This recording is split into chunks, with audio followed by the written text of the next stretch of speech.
Entonces, soy de la Universidad del Valle de México, ¿sí? Aquí el campo Tuxtla, y nosotros queríamos contribuir en, en este tipo de reflexiones de fomento a la innovación, ¿no? Para el desarrollo económico y la inclusión desde esta visión que tenemos en el sureste del país.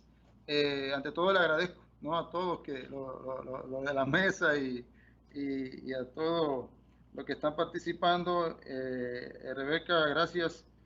Sí, muy bueno este tipo de evento. Y en principio, cuando se habla de innovación, ciencia y tecnología, evidentemente se sabe que hay un vínculo muy estrecho, ¿no? Con el problema de la economía. Sí, eso lo demuestran los países que más han invertido en ciencia, tecnología e innovación, como por ejemplo Corea, ¿no? Y países que han invertido más de 2%, 4% de su Producto Interno Bruto a la ciencia, tecnología e innovación, evidentemente vienen avanzando, ¿no? Igual pasa ahorita con el caso de la vacuna, ¿no? Entonces, si nosotros vamos hacia una economía del conocimiento, la pregunta es, ¿puede México subirse al tren, aunque sea en el último coche? ¿O sencillamente nos quedamos a expensas de lo que nos puedan aportar otros países, lo que desarrollen otros países, y nosotros simplemente ser dependientes tecnológicos, ¿no? Entonces ahí está la pregunta a resolver, y podemos nosotros resolver los grandes problemas a través del uso de la ciencia y la tecnología y la innovación que tenemos en el país. Eh, yo creo que sí. Cuando se habla del problema de la inclusión, es decir, del desarrollo económico y la inclusión, es importante, y todo el mundo piensa, ¿no? Como concepto de poder integrar, poder incluir, poder sumar a aquellas personas o grupos de personas que se encuentran en un gran proceso de carencia, ¿no? Y que tienen, carencia, mejor dicho, y que tienen fundamentalmente pobreza y marginación. Y cuando, es decir, falta educación, salud y los medios básicos, ¿no? Para una vida digna, ¿no? Cuando se habla de inclusión, entonces en ese sentido, se mira siempre hacia el sur, sureste, es decir, nuestra brújula se orienta necesariamente hacia el sur, sureste del país, fundamentalmente Chiapas, Oaxaca, Guerrero, donde hay una situación de pobreza e imaginación realmente extrema, ¿no? En el caso específico de Chiapas, donde yo me encuentro, le voy a tomar ese ejemplo, pero puede ser también aplicado a todos los estados que están en el sureste del país, ¿no? El caso de Chiapas, evidentemente, es un estado donde el 76.4% de la población está en pobreza y el 31.8% está en pobreza extrema. Si estamos hablando de que 30 de cada 100 chiapanecos ni siquiera tiene el día de hoy un taco para comer. Entonces las situaciones son muy diferentes, ¿no? Y le podemos mencionar muchas cosas, ¿no? El 13% de la población ni siquiera sabe leer y escribir. Sí, hay un problema de analfabetismo enorme. En la época de la computadora, el internet, todavía ni siquiera la lectoescritura la tenemos en muchas de nuestras comunidades en Chiapas. Entonces, la pregunta es, ¿puede nuestra ciencia, puede nuestra innovación, puede nuestro desarrollo tecnológico poder sacar de esta situación a la que se encuentra el país? En principio, si analizamos, en el caso, por ejemplo, voy a tomar nuevamente a Chiapas, es un estado que tiene mucho, a pesar de esa pobreza, tiene muchos recursos naturales, ¿sí? Y también una alta cultura, una cultura realmente que hay que preservar, ¿no? Más de 13 lenguas que tenemos que conservar y preservar. Tenemos, por ejemplo, en Chiapas el 30% de agua dulce del país, ¿sí? Y somos el número 10 a nivel internacional en reserva de agua subterránea. Nosotros somos el cuarto pulmón del mundo también, ¿no? Aquí está la selva, la Candona, ¿no? Que a propósito en los últimos 70 años se han eliminado prácticamente el 80% de su superficie como selva, ¿no? Se ha ido, estamos acabando también con nuestra selva, pero tenemos el 30% de los mamíferos del país, tenemos el 30% de la flora del país, tenemos el 56% de todas las aves, tenemos el 62% de las mariposas, por poner ejemplo. Sí, tenemos también una riqueza enorme, y sobre todo tenemos potenciales energéticos renovables que desde mi punto de vista serían la única forma que nosotros podemos sacar la más de 10.000 comunidades que se encuentran en estos momentos en estado de pobreza, que ni siquiera tienen electricidad. Y no hay otra forma de llevar la electricidad, no hay otra forma. Sin energía no va a haber desarrollo. Eso estamos conscientes todos, y nosotros tenemos que utilizar. No es que no tienen energía, sí tienen. Lo que no tienen es la tradicional conocida con nosotros. No tienen los pozos de petróleo, no tienen el uranio, no tienen. Y sí tienen energía solar, sí tienen energía del viento, sí tienen hidráulica, sí tienen bioenergía. Entonces nosotros podemos aprovechar esos potenciales, pero ¿cómo hacerlo? La pregunta es ¿cómo hacerlo? Podemos sacar de la pobreza, la marginación al 30% de la población del estado de Chiapas usando su potencial, usando su cultura, usando sus tradiciones. Yo creo que sí, pero hace falta ahí lo que estamos discutiendo el día de hoy, sí, lo que estamos reflexionando.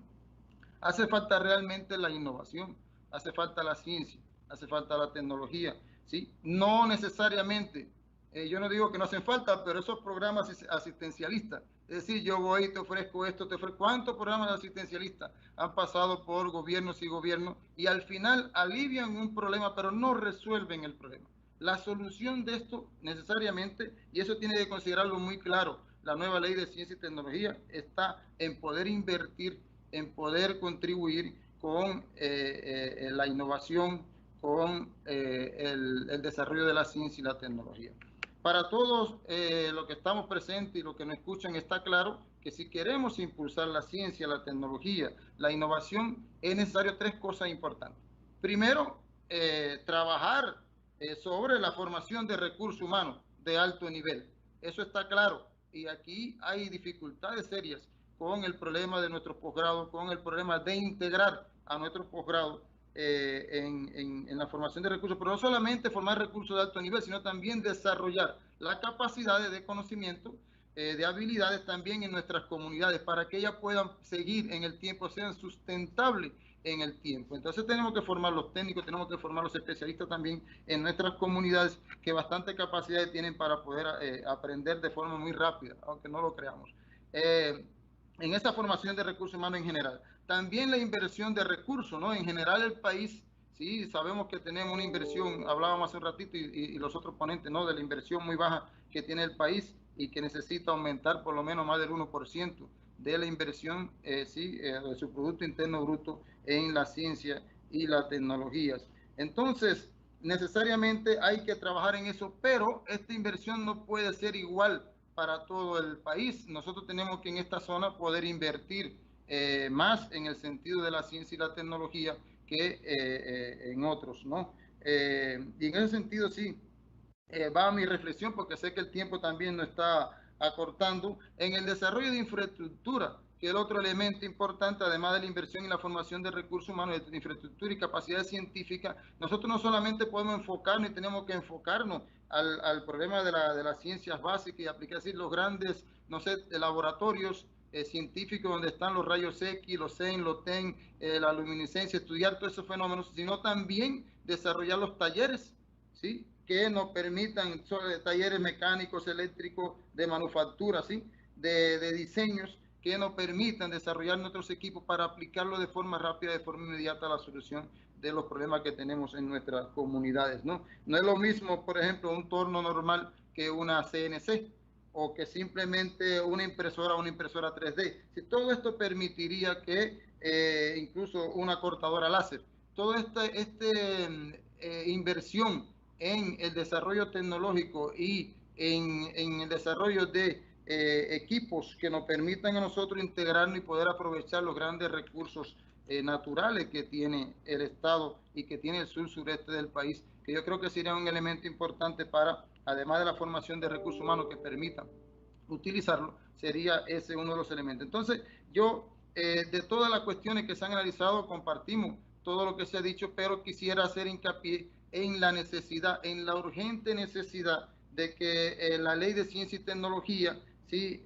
pueda considerar esta equidad, es decir, pueda tener en cuenta la diferencia, la abismal diferencia que hay en las diferentes regiones del país, fundamentalmente en esta zona del sur-sureste del país, donde sí hay una pobreza enorme, donde sí se necesita, es un compromiso que tenemos que hacer histórico, una deuda histórica de sacar de la pobreza, la marginación a nuestros estados del sur-sureste. En general, eso es lo que me gustaría plantear, porque el tiempo también no comió. Entonces, sí, en el sentido de poder contribuir con la ciencia y la tecnología para este tipo de asistencia, o yo diría de compromiso para nuestros estados del sur-sureste del país. Entonces, creo que ahí la política tendrá que tomar en cuenta en ese sentido. Yo creo que también, hablando de vacunas, tenemos por ahí que trazar una vacuna también para un poco que